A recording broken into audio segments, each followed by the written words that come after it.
De quoi allons-nous parler dans cette vidéo? Nous allons parler d'un livre que je viens de lire et qui m'a aidé énormément. Je ne vais pas faire un résumé du livre. Pourquoi? Parce qu'il est disponible en français. Donc, vous pouvez le lire vous-même, mais je vais lire un extrait qui m'a énormément aidé. Là, peut-être que ça va vous inspirer, peut-être que ça va vous mettre l'eau à la bouche, l'eau à l'oreille. Là, c'est à vous de voir si c'est un livre qui peut vous aider. Moi, ça m'a aidé énormément. Donc, nous allons en parler. C'est mon psy qui me l'a conseillé. Voici le livre en question. The Happiness Trap, le piège du bonheur de Ross Harris. Hein? On voit ici le petit bonhomme. Moi, j'étais comme ça il n'y a pas si longtemps. J'ai traversé une période très difficile. Anxiété, dépression, on va en parler. Hein?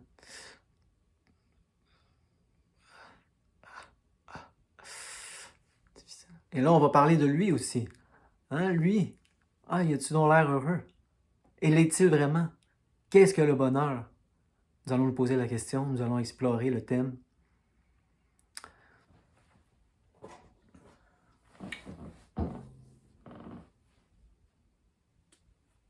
Donc, comme je l'ai dit récemment, j'ai eu une période de haute anxiété. Très haute. Et là, je regardais un documentaire sur l'anxiété, justement hier, et il nous disait qu'un des problèmes, pas le problème, évidemment, il y en a tant, un des problèmes avec le monde moderne pour l'anxiété, c'est les médias sociaux. Les gens sont de plus en plus là-dessus. Et là, on nous présente comme ça des images des gens où ils ont l'air tellement heureux. On regarde les photos de lui. Il a l'air heureux. Il a l'air heureux. Elle, wow, elle a l'air heureuse. Sur chaque photo, ils ont dessus dont l'air heureux, ça n'a pas de bon sens. Tout le monde a l'air heureux. Et là, je ne sais pas si vous êtes d'accord, mais des fois, on les rencontre dans la vraie vie et ils n'ont pas l'air si heureux que ça, peut-être. Si on les voit pas longtemps aussi, lorsqu'on voit les gens pas longtemps, ils sont capables de maintenir la façade. Mais tôt ou tard, dans mon expérience, elle craque. On ne peut maintenir la façade indéfiniment. Et donc ça crée énormément d'anxiété dans les gens parce que là, nous, on compare notre expérience interne, complexe, fluctuante, à ces photos qui sont une espèce de façade léchée, contrôlée, hein, où les gens ont l'air heureux tout le temps. Ça augmente notre anxiété. Je lisais un autre livre sur l'anxiété qui s'appelle Unwind Your Anxiety. Et lui, il disait d'ailleurs que si on voulait créer un système pour rendre l'Homo sapiens le plus anxieux possible, on pourrait faire mieux que le système actuel. Bravo. Bravo, on a réussi. C'est le système ultime pour nous rendre le plus anxieux possible. Mission accomplie. Et là, il y a une épidémie justement d'anxiété. Et là, une épidémie aussi de médicaments. Parce que c'est ça un peu notre définition du bonheur. Les gens, moi, me le demandent des fois dans des séances. Et là, évidemment, initialement, ça tourne autour des symptômes. Ça, on peut l'adresser. Voici une question que je me suis fait poser. Les gens me disent « Ah, mais toi, maintenant que tu n'es plus en douleur, maintenant que tu n'as plus de symptômes, tu dois être heureux. » Et ça, c'est la vision symptôme-centrique que j'appelle. Hein? Tout tourne autour des symptômes. J'ai déjà été là. Tout tourne autour des symptômes, donc évidemment même le bonheur. Si seulement cette douleur pouvait s'en aller, je pourrais enfin être heureux. Et ça devient ça un peu notre définition du bonheur. Se sentir bien.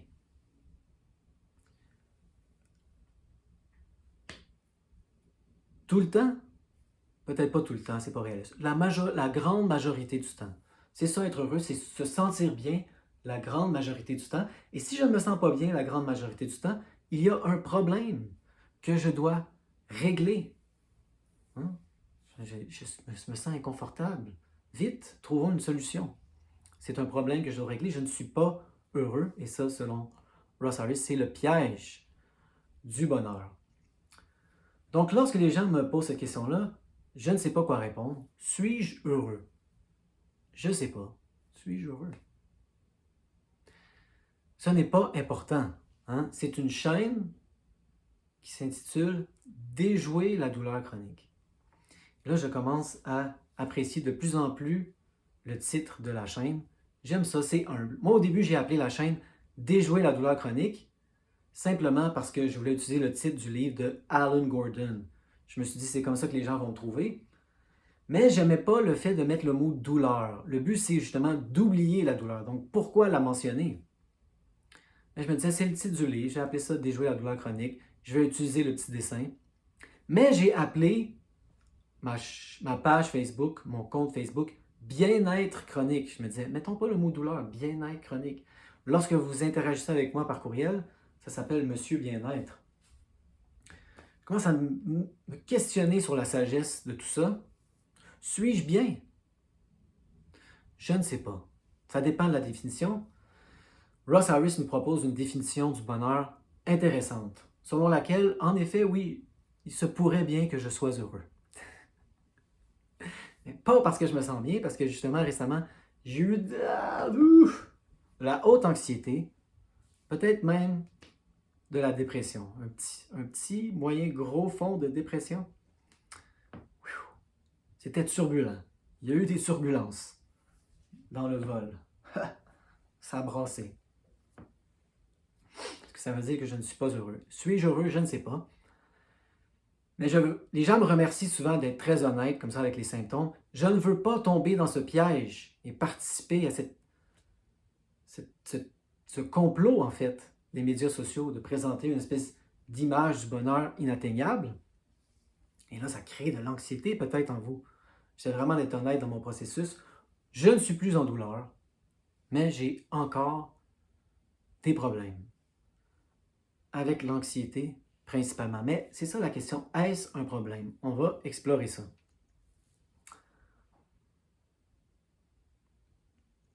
Récapitulons un peu. Hein? Moi, j'étais en douleur chronique généralisée. J'avais beaucoup d'anxiété, de la dépression aussi. Et là, j'ai réussi à reconditionner ma douleur. La première fois que j'ai réussi à avoir zéro douleur, qui était mon rêve, si seulement je pouvais avoir zéro douleur, je serais bien. Je serais si bien. La première fois que j'ai eu zéro douleur, j'en ai déjà parlé, mon anxiété a monté. J'ai ressenti une anxiété comme je n'avais jamais ressenti auparavant. C'était absolument incroyable. Mais là, j'ai réussi à baisser même l'anxiété. Et là, je me disais, ça y est, c'est fini. J'ai reconditionné la douleur. Je n'ai plus d'anxiété. Mais l'anxiété est revenue. L'anxiété est revenue. Et là, je suis tombé dans le panneau. Je me suis dit, il y a un problème. Je sais que lorsque la douleur vient, des fois elle revient. C'est rare, mais je sais que ce n'est pas un problème. Il y a de la douleur. Pas un problème. La douleur neuroplastique n'est pas un problème. Mais je suis tombé dans le panneau. Mon anxiété est revenue. Elle est remontée. Et là, je me suis dit, il y a un problème.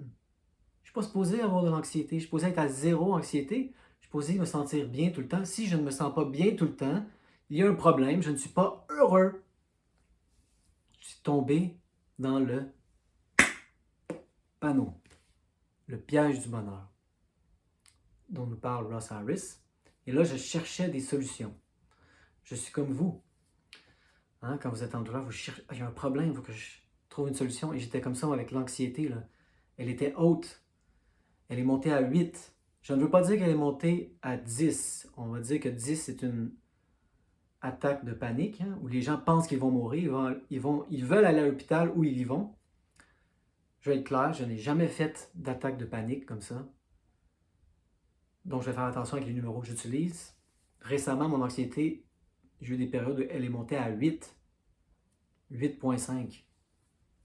Là, je pensais que j'avais un problème à régler. Il n'y a pas de problème. C'est ça que Ross Harris nous apprend. Donc, on va lire un extrait du livre et on va explorer par la suite, voir qu'est-ce que tout cela veut dire. Voici l'extrait du livre qui m'a le plus aidé. Hein, c'est mon psy qui m'a conseillé ce livre. On a une relation intéressante. C'est un psy comme ça, gratuit, que j'ai au CLSC. C'est une relation un peu froide, hein? Je ne suis pas habitué à ce genre de relation. Moi, je le tutoie, lui, il me vouvoie. C'est très froid, le CLSC. Il faut signer des papiers. Ça, je ne sais pas trop si j'apprécie la thérapie parce que lui, il me propose de prendre des médicaments. Et il m'offre un discours que j'ai déjà entendu dans le reconditionnement de la douleur. C'est-à-dire, les 8, c'est trop. Hein? J'espère que ce message sonne familier pour vous. C'est ça que je me suis fait dire dans le reconditionnement de la douleur.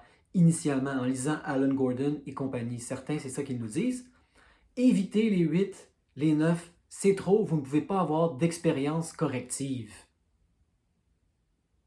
Et moi, j'ai gobé ce message jusqu'à un certain point. Je me suis amélioré, mais j'ai stagné comme ça. Ouh, faut pas déclencher des 8. Ouh, faut pas déclencher des 9. Et je stagnais, je stagnais. Et là, j'ai commencé à écouter la chaîne de Jim Prusak. Lui, il m'a dit non, c'est pas grave, des 8, des 9. C'est juste des sensations. Et c'est là que j'ai débloqué. Et là, je vois ce psy-là gratuit et il veut que j'aille voir un psychiatre. Et il m'a dit, tu devrais prendre des médicaments parce que 8 d'anxiété, des fois, c'est trop. Et c'est difficile, voire impossible d'apprendre. Ou si on veut faire un parallèle avec le reconditionnement de la douleur, d'avoir des expériences correctives. Moi, je ne crois pas que je vais prendre des médicaments. Hein? Parce que son livre, justement, qu'il m'a conseillé, m'a énormément aidé. J'ai réalisé l'erreur que je faisais en lisant ce livre. Donc, lisons. Imaginez une partie d'échecs dans laquelle les pièces sont vos pensées et vos émotions. D'un côté, nous avons les pièces noires, toutes vos mauvaises pensées et mauvaises émotions. Et de l'autre côté, les pièces blanches, toutes vos bonnes pensées, vos bonnes émotions. Il y a un combat entre les deux. Les noirs attaquent les blancs et vice-versa. Nous passons une grande partie de notre vie pris dans ce combat. Mais c'est un combat qui ne finira jamais parce qu'il y a un nombre infini de pièces en chaque côté. Peu importe le nombre de pièces que vous éliminez, elles seront toujours remplacées. Pour monter votre estime personnelle, vous amassez le plus de pièces blanches possible avec des pensées comme « je suis capable, je suis bon, j'aide les gens ». En avançant ces pièces, hein, les blancs comme ça, passez à l'attaque, votre estime monte. Mais voici le problème, il y a toute une armée de pièces noires qui veulent contre-attaquer. Le moment où vous faites une erreur, le moment où vous arrêtez de faire les choses qui font de vous une bonne personne, les noirs reprennent le dessus et votre estime de soi baisse, voire même disparaît.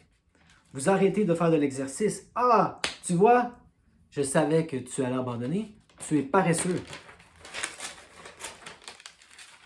Alors, vous devez rallier les pièces blanches dans une contre-attaque, peut-être avec des affirmations positives.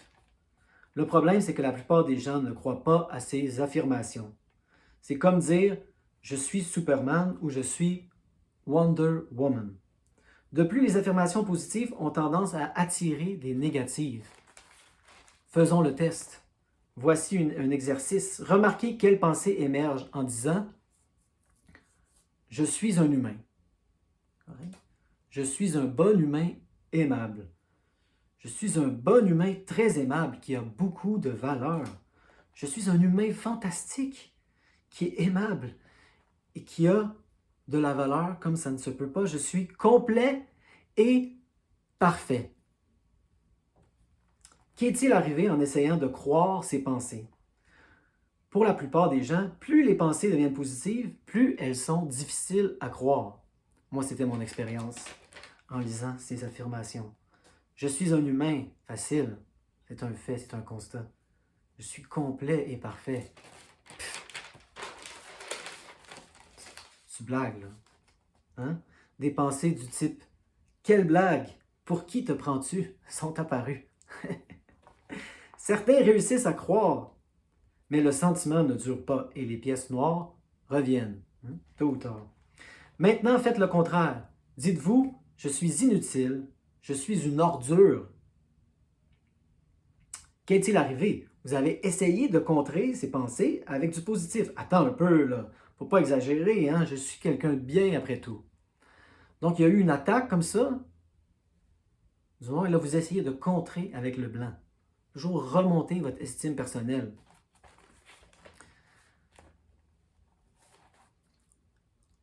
Donc, certains réussissent à croire aux pensées positives, mais les noirs reviennent. Mais certains vont acheter ce message-là. Ils vont même pas essayer de le contrer avec du blanc. Ah oui, ils vont croire. Je suis une ordure. Je suis une merde. Je suis le pire des pires. Hein? Certains croient aux pensées négatives et se sentent mal.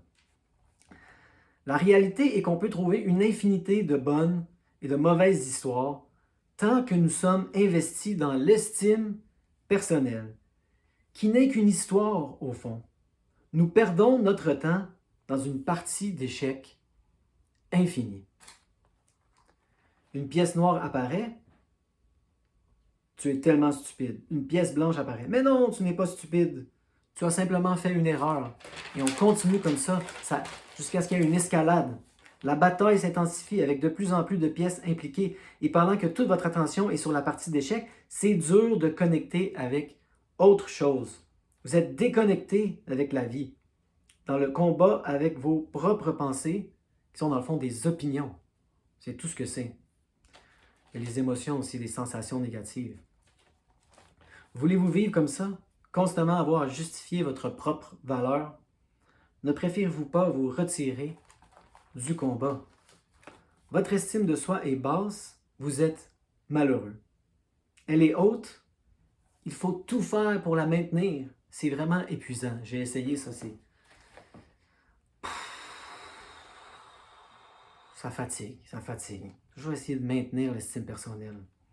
Et si vous abandonniez l'idée de l'estime personnelle? Vos pensées vont continuer à dire des choses négatives ou vous allez continuer à avoir des émotions difficiles, des sensations difficiles comme l'anxiété, peut-être même la dépression. Mais vous les verrez pour ce qu'elles sont, des sensations, ou dans le cas des pensées, des mots, des images. C'est tout. C'est tout. Les pensées, c'est des mots, c'est des images. Hein? L'anxiété, ce ne sont que des sensations. L'acceptation personnelle, ça veut dire être OK avec qui on est. Vous n'êtes ni les pièces noires, ni les pièces blanches. Plutôt, vous êtes l'échiquier. Ce n'est pas important ce qui se passe sur l'échiquier. Ah, les noirs sont en train de gagner. Ah, il faut que je contre-attaque avec les blancs. Ah, enfin, les blancs gagnent. Je suis une bonne personne. L'échiquier est en contact avec les pièces, mais il n'est pas impliqué dans le combat. C'est pas important ce qui se passe. Les noirs sont en train de gagner, les blancs. Peu importe, vous n'êtes pas le combat, vous êtes l'échiquier. Les pièces sont de la cognition, pensée, image, souvenir, vos émotions difficiles. Êtes-vous une pensée? Êtes-vous les mots « je ne suis pas assez » ? C'est l'extrait que j'ai choisi de lire. Cet extrait m'a énormément aidé. Je connaissais déjà ce message dans un sens, mais c'est pour ça qu'il faut, dans mon expérience, relire ce genre de livre constamment. J'avais oublié, dans un sens. Je me suis perdu dans le combat. Pendant une certaine période, les Noirs ont gagné. Là, je croyais qu'il y avait un problème parce que je m'identifiais aux pièces, à la quantité de pièces sur l'échiquier. Ce qu'on réalise, évidemment, c'est que le cerveau a un biais vers la négativité. En plus, c'est comme ça à cause de l'évolution. Nous avons, peu importe le nombre, 70 000 pensées par jour. La plupart, la grande majorité, vont être neutres ou négatives.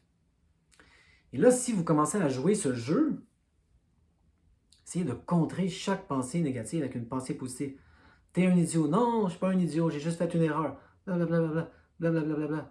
Ça ne finit jamais. Et c'est épuisant et je me suis perdu dans ce combat-là. J'ai oublié que ce n'était pas grave, ce ne sont que des pensées. Mais surtout, je me suis perdu dans le jeu des sensations. Lorsqu'une douleur montait, je ne me fais plus prendre par la douleur. C'est pas dangereux, la douleur neuroplastique. Il n'y a aucun problème. Mais je suis tombé récemment dans le piège de l'anxiété. Mon anxiété est montée de façon drastique. J'avais l'impression qu'il y avait un problème à régler. Je m'identifiais avec la sensation négative. Et là, ce que Ross Harris nous dit, c'est que c'est la même chose qu'avec les pensées. On n'a pas besoin de s'identifier à ça. Il faut devenir l'observateur. On prend un pas de recul. C'est arrivé presque instantanément pour moi en lisant cet extrait.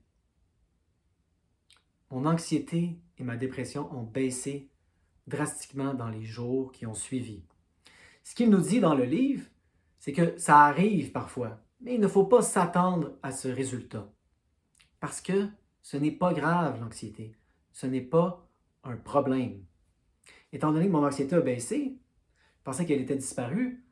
Donc, quand elle est revenue, j'ai vu ça comme un problème, mais de plus en plus, je réalise, c'est ça, ce n'est pas un problème, l'anxiété, c'est normal. Normal. La douleur chronique neuroplastique, ce n'est pas normal. Il faut reconditionner.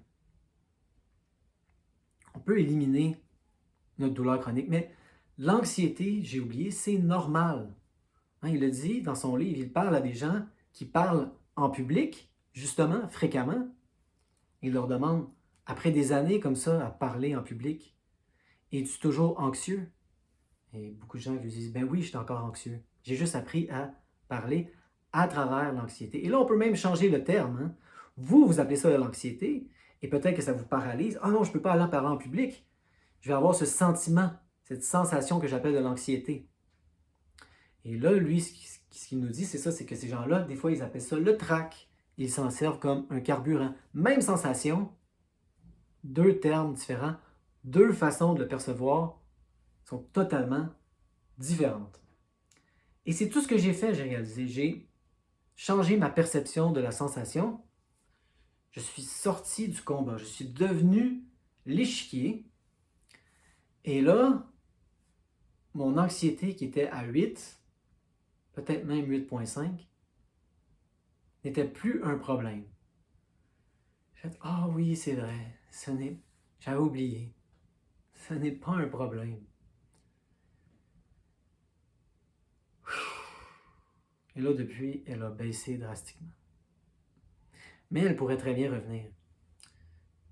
Est-ce que je vais me faire reprendre au piège? Très possible. Il en parle dans le livre. On retombe dans le piège parfois. C'est normal.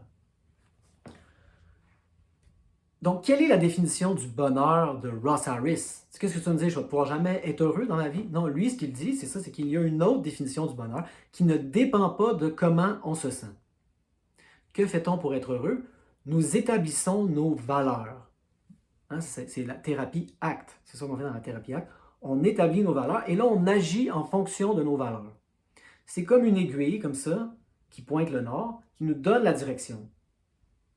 Et là, peu importe comment on se sent, ce n'est pas grave, ce n'est pas important parce qu'on sait où on s'en va en suivant nos valeurs. Peut-être qu'on va se sentir bien une journée.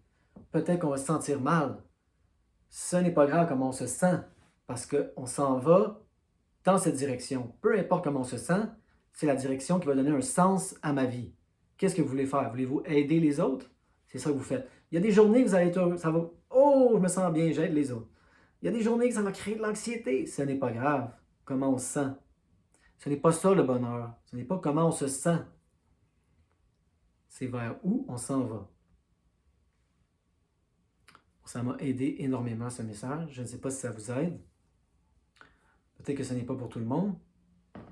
Vidéo de 25 minutes déjà. Que pouvons-nous dire en conclusion?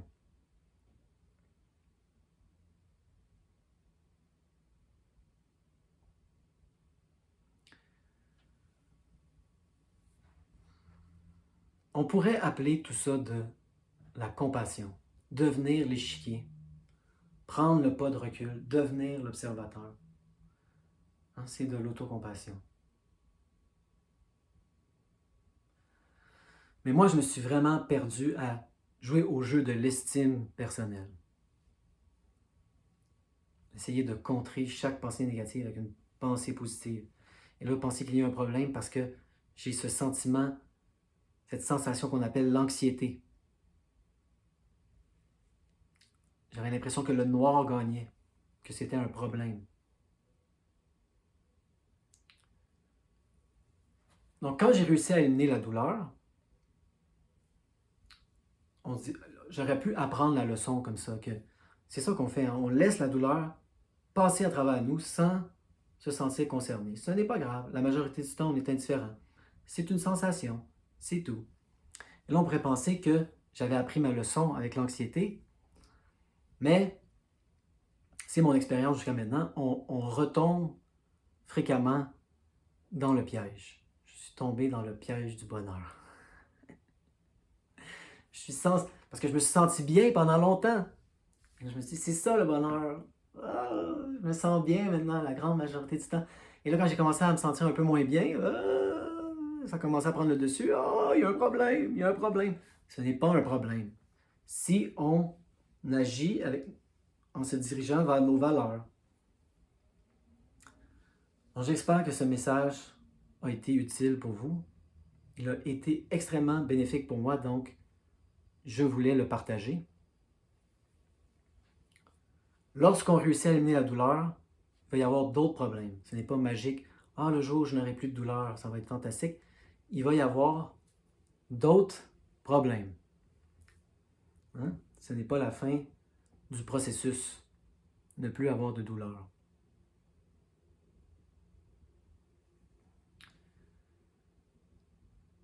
Mais moi, un message qui revient de plus en plus avec les gens, c'est un message qui contredit d'autres messages dans le reconditionnement de la douleur. J'ai vraiment brisé le lien entre douleur et, peu importe ce qu'on veut choisir, anxiété, problème de sommeil. Je parlais à quelqu'un récemment qui avait des TOC. Prenons cet exemple qui ne me concerne pas, mais les deux autres me concernent. TOC. Qu'est-ce que je faisais? Moi, je vais finir avec ça. Quand j'étais en douleur, c'est que je brisais tous les liens que mon cerveau avait faits. Moi, je regardais des gens et je me disais, mais regarde, cerveau, les gens autour de toi. Lui, il est anxieux. Il n'est pas en douleur. Donc, anxiété n'égale pas douleur. Certaines personnes dans certaines chaînes vont vous dire que votre anxiété est connectée à votre douleur. Pas nécessairement. Pas nécessairement. Anxiété n'égale pas douleur. Comment je le sais? Parce que je vois des gens qui sont anxieux et qui ne sont pas en douleur. Des fois, j'avais de la difficulté à dormir. Je dormais 2-3 heures par nuit et là, je me disais, oh non, quand je dors peu, les symptômes sont hauts. Et là, j'ai commencé à regarder autour de moi et j'ai dit, mais non, regarde, il y a des insomniaques qui ne sont pas en douleur. Insomnie n'égale pas douleur, parce qu'il y a des insomniaques qui ne sont pas en douleur. Et là, je parlais à quelqu'un avec des TOC. Moi, mon cousin a des TOC. Il n'est pas en douleur. TOC n'égale pas douleur. Moi, c'est comme ça que j'ai reconditionné mon cerveau. Il voulait toujours dire, non, mais il revenait toujours à ça. Non, mais c'est vrai quand même. Sois honnête. Quand on dort peu, les symptômes sont plus hauts. Oui, parce que tu crois ça, parce que tu as fait ce lien. Ce n'est pas nécessaire. Et plus je le convainquais comme ça, oui, j'avais de la difficulté à dormir. Mais les symptômes diminuaient et ils sont disparus bien avant que je réussisse à bien dormir. Et maintenant, je dors bien. Je dors la majorité des nuits comme la nuit passée, entre 7 et 8 heures. Je dors comme un bébé. Hein, je suis bien maintenant. Et je dirais même que c'est le contraire, c'est le fait d'avoir reconditionné ma douleur qui m'a aidé à dormir.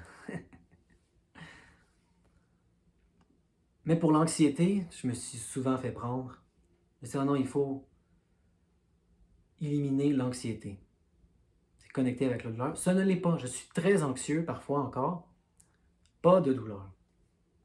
Ce n'est pas connecté. Et je vais finir sur ce message. L'anxiété, c'est normal. Ce n'est pas un problème, l'anxiété. On a évolué dans des tribus de chasseurs-cueilleurs et là, on habite dans des villes avec des machines, des robots, des ordinateurs. On est constamment sur des ordinateurs. On est constamment dans notre tête. C'est normal qu'on se sente anxieux, bizarre. C'est bizarre comment on vit. Et là, au lieu d'essayer de modifier notre environnement pour le rendre plus naturel, on prend des pilules et on se change nous-mêmes. C'est un peu étrange. Donc, c'était ça vraiment le message ultime de cette vidéo d'une demi-heure. On peut éliminer notre douleur chronique. Même si on dort peu, même si on est anxieux, anxiété, ultimement, ce n'est pas un problème. Lisez le livre de Ross Harris. Si vous voulez plus de détails, il va vous dire c'est une sensation et on peut vivre, agir à travers elle et même être heureux si on change notre définition du bonheur à celle-ci, c'est-à-dire vivre en accord avec nos valeurs.